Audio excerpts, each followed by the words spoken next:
Hey guys, this is Seb and we're continuing on with the Let's Play of Zelda's Adventure. And we're in front of the second dungeon of the game, the Shrine of Illusion. Oh boy, this is gonna be fun, ain't it? Believe it or not, but this one actually has some music. So for the music lovers out there, turn on your speakers and I'll give you a listen and come back to you once you've done that. Although there's first gonna be a message from good old guide Schmack. But yeah. Listen to this lovely music.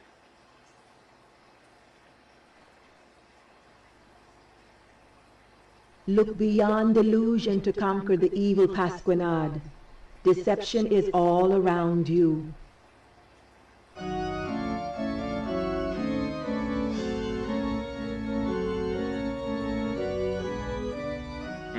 Yeah, taking those notes. Ain't they great? Best musical piece ever. If anyone actually turned on the speakers, they're gonna hate me for life. Anyway, it's a dead end. Whatever will we do?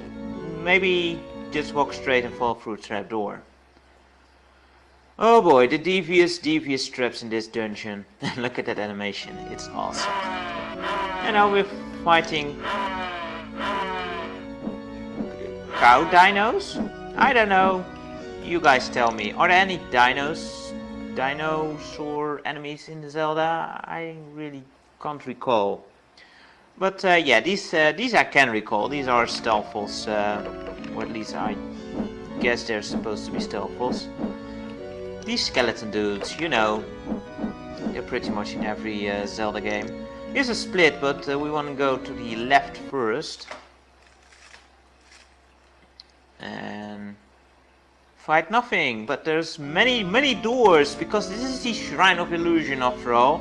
Yeah, but none actually do anything, so yeah, game, not very illusionalist like.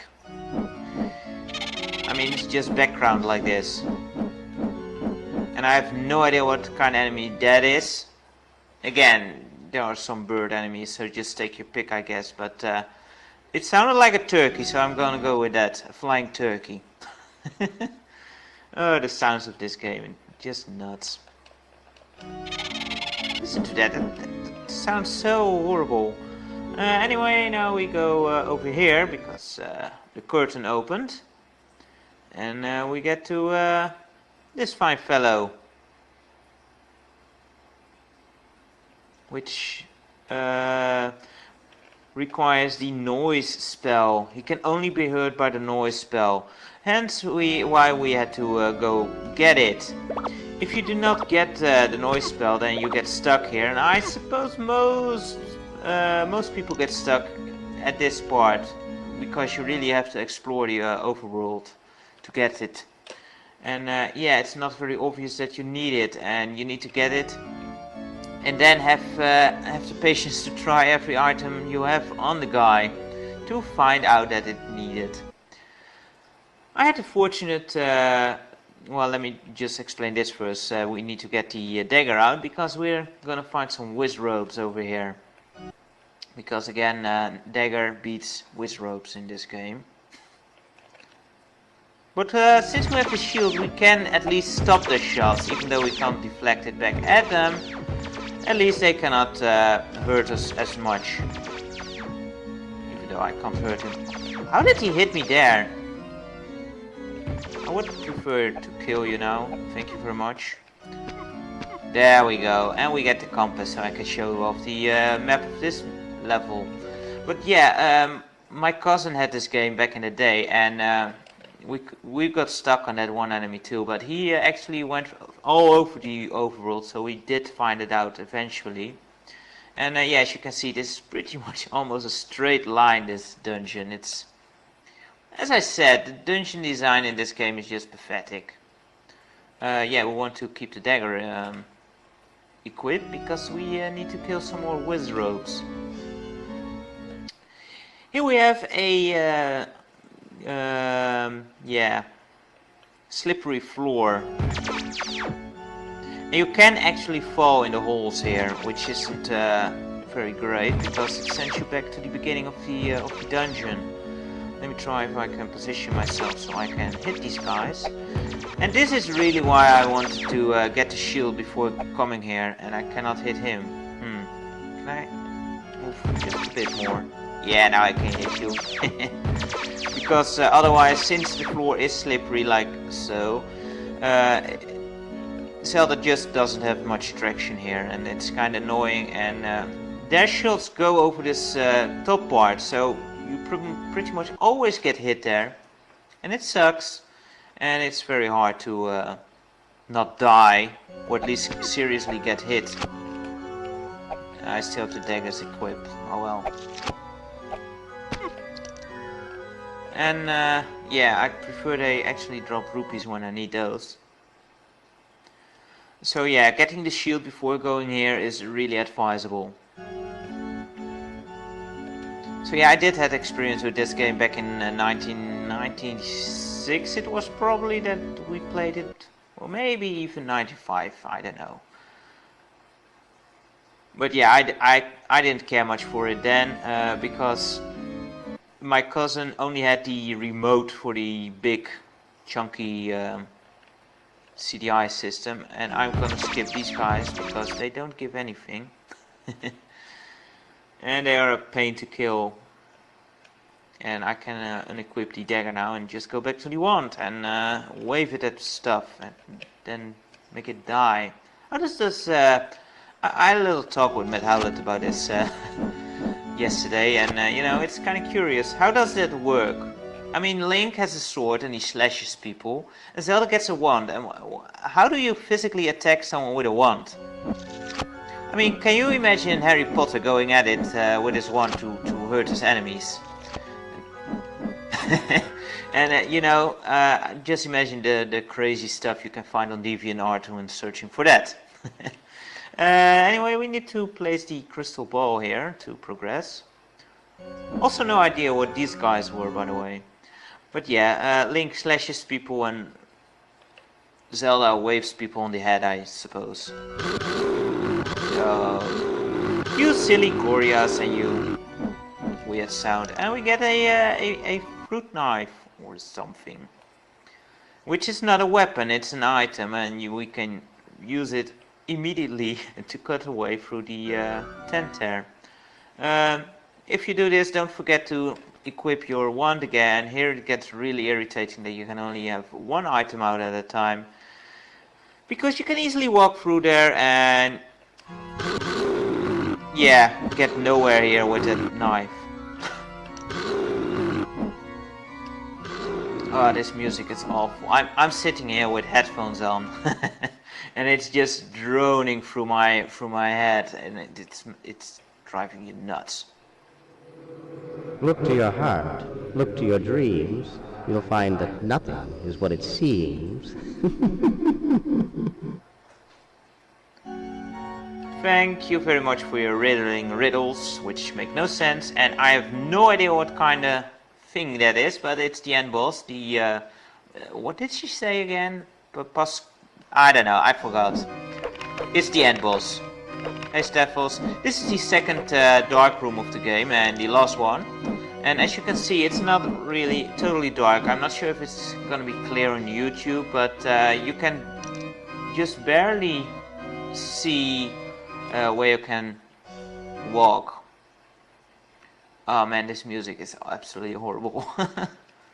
And there's some more stuff, and hopefully they drop some hearts now, but of course now they drop rupees. Oh well, that's what I get for having a big mouth, I guess. Music does change a bit, at least. Not that it becomes any better. Die. Of course, see, only rupees now. Oh well. Yeah, this dungeon is definitely a bit tougher than the first one, and because a lot of enemies shoot, like these guys. Oh, they sound like cute puppy doggies. The walking brains of doom. And I actually died. Great. Be right back. Alright guys, let's try that again and hopefully not die this time. But yeah, these puppy brains are a bit nasty. They hurt a lot and they can shoot, which is very annoying. And they take like 2 hearts away if you get hit. What's this room made of anyway? This dungeon especially makes no sense whatsoever. But yeah, I guess that's... oh crap, more of these guys. I get that's kind of falls in line with the theme of the level. Oh man. I need to concentrate a bit to not die here. Because when you die you need to play through the entire dungeon again. But everything you've done to that point is pretty much reset. Although not the major things, the items you've gotten you will still have. Oh, and here's the wall masters of the game. I think they just hurt you and they don't take you back to the entrance. Or maybe they do. Actually, I think they do. But I'm not too sure anymore, and I'm not going to test it out either, because regardless, they either kill me or they take me back and I'll have to play through it again, and I've already done it. Anyway, here's the boss, Mr. P. I'm just gonna call him P, because it started with a P. And I'm gonna be very embarrassed if it was not a P. Welcome, he moves my all lovely. over the place, and I'll probably die here. Rest. But first, because he has a nasty attack, this one. And I have no idea how you can really dodge that. Because it pretty much feels you. Wow, I actually killed him! Awesome! Sweet! Because it fills the entire screen for the most part. And yeah, he flies around, and it's... he is actually easier than the first boss, mainly because you just have more hearts and can take a bit of a beating from those balls. And he doesn't move that sporadically as the first boss. Anyway, Guspa time. Sweet victory, but your journey has barely begun, my child. Beware of dangerous waters that await you, and watch for the mists high in the mountains. Yeah, a bit fake this time, but because he refers to a lot of things which yeah, I don't really think are relevant now. Like dangerous waters, alright, but we're not going for waters yet. Look out for the mists. I think there are some mists we're gonna run into in just a bit. But main point is, next dungeon is in the mountains, and we're gonna go right there right now. I think we should be able to get there in this video still. Yeah, I am going to kill some more enemies, as again we'll need a lot of rupees. Not so much right now, but later on we need some to use some items, since again every enemy only has one weakness, or at least the ones that do have a weakness. They cannot be hurt by anything else. Oh, and here's the fairy pond of the game, with a very ugly fairy. Ugh, get away from me. Anyway, yeah, but you know, so far, crap, these guys. So far we've mainly have fought enemies or used items that use 1 rupee, but we'll run into items that use quite a bit more, up to like 30 rupees per use, so we'll need quite a bit of rupees to use those. And here's the inn, and we also already got the item which is required for the next dungeon. So we're making good time. Ow.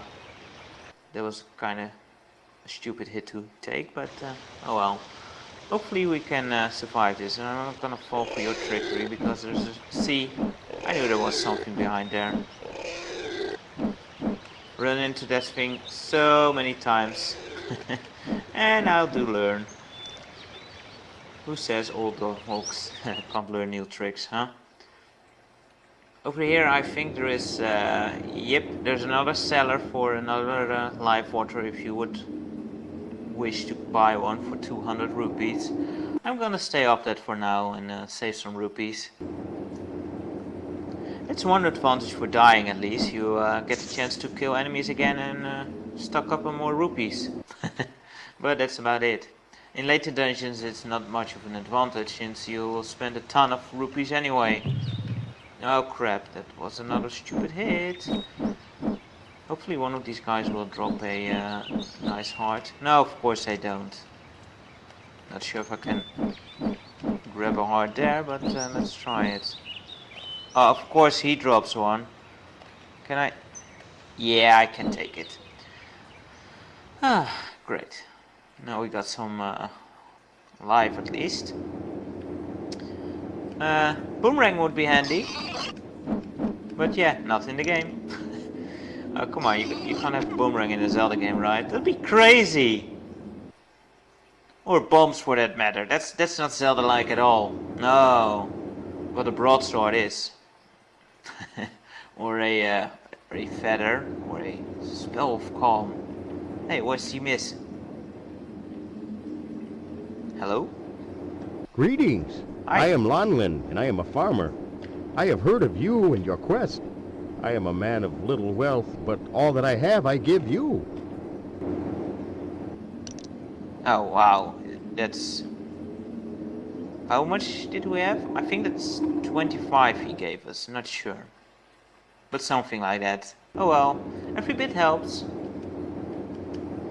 You're not getting me, Tektites. I wish the Tektites were a bit... had a bit more contrast, because they're really hard to see at times, especially in the forest areas. They are a bit nasty there. So yeah, the overworld is actually pretty big.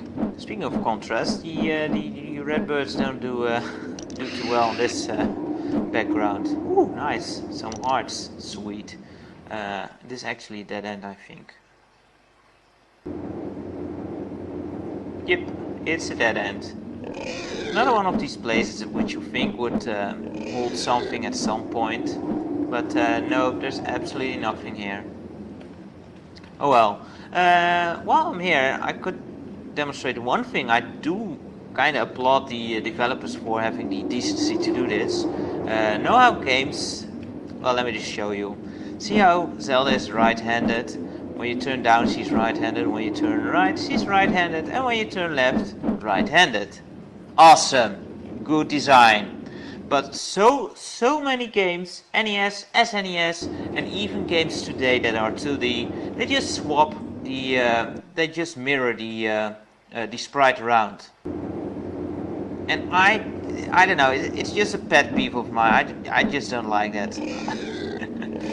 It's just something that always irritated me, even as a child, where it just doesn't make any sense, you know. Having someone, even Link in some games is right-handed when you walk to the left, I think, because he's left-handed, and when you walk to the right, he is left-handed. Turn right, and all of a sudden he's right-handed. Just a little pet peeve of mine. But yeah, this game doesn't do that, so awesome. What foolish human comes this way? She who tarries here never leaves. Genie! Huh? Kinda scary, and no idea what the hell was that? And no idea what relevance this had. I don't know, you can't do anything with these guys. They're just there without purpose, it seems. So weird. But yeah, at least this game does do some things right, and I do give it credit for that. But yeah, on the music department, as you have heard so far, it's kinda lacking. And I hate it for that. Oh well. Hey buddy. Something you seek is not of this world, but above it.